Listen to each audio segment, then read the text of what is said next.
మన దేశంలో petrol diesel రేట్లు రాకెట్ కన్నా ఎక్కువ వేగం పడతా ఉన్నాయి. రాకెట్ ప్రయోగం వేరు, డీజిల్ ప్రయోగం, పెట్రోల్ ప్రయోగం వల్ల ప్రజానీకానికి, యావత్ భారతదేశం సమాజానికి నష్టం వస్తుంది. ఇక్కడ చూడండి, ఇది నగరి ఆంధ్రప్రదేశ్. ఈ ఆంధ్రప్రదేశ్ నగరిలో ఒక లీటర్ పెట్రోలు ₹117.89. అలాగే డీజిల్ వచ్చేకాడికి ₹105.50. అదే తమిళనాడు 10 కిలోమీటర్లు దాటిపోతే తమిళనాడులో పెట్రోలు ₹108.49. డీజిల్ ₹105.45. ఇది 10 కిలోమీటర్లోనే తేడా ఇంత వస్తూ ఉంది.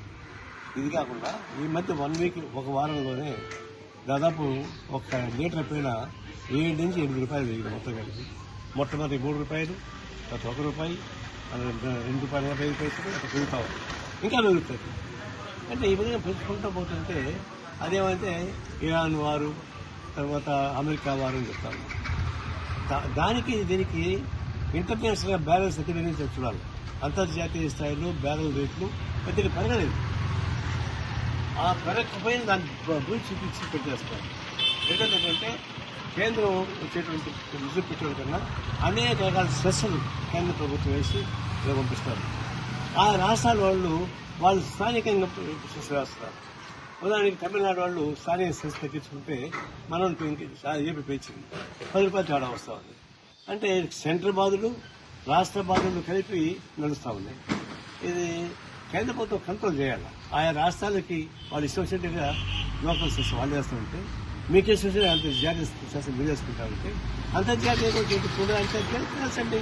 ఒక బ్యారెల్ ఫుడ్ ₹100 డాలర్స్ అంటున్నారు. లెక్కేసి తీయండి ఎంత పెరుగుతుందో. ఇది కేవలం వేల లక్షల కోట్ల రూపాయలు లూటీ చేస్తున్నారు. దాదాపు 30 లక్షల కోట్ల రూపాయలు ఈ ఆయిల్ వల్లనే కేంద్ర ప్రభుత్వం లూటీ చేస్తారు. ఇంత లూటీ చేసి ఎవరికి చేస్తున్నారు అది లెక్క పక్క లేదు. ఇది భారతదేశ ప్రజానికి దేశ వ్యవస్థలో డీజిల్ ఆయిల్ రేట్లు పెరుగుతూ ఉన్నాయి. ఇది ఎట్లా పెరిగితే ఇంకా ఇట్లాంటివి వస్తాయి. ఈ గొంగళ పురుగులు వస్తాయి, కాక్రోచ్లు వస్తాయి, ఆ ఉద్యమాలు పెరుగుతూ వస్తాయి.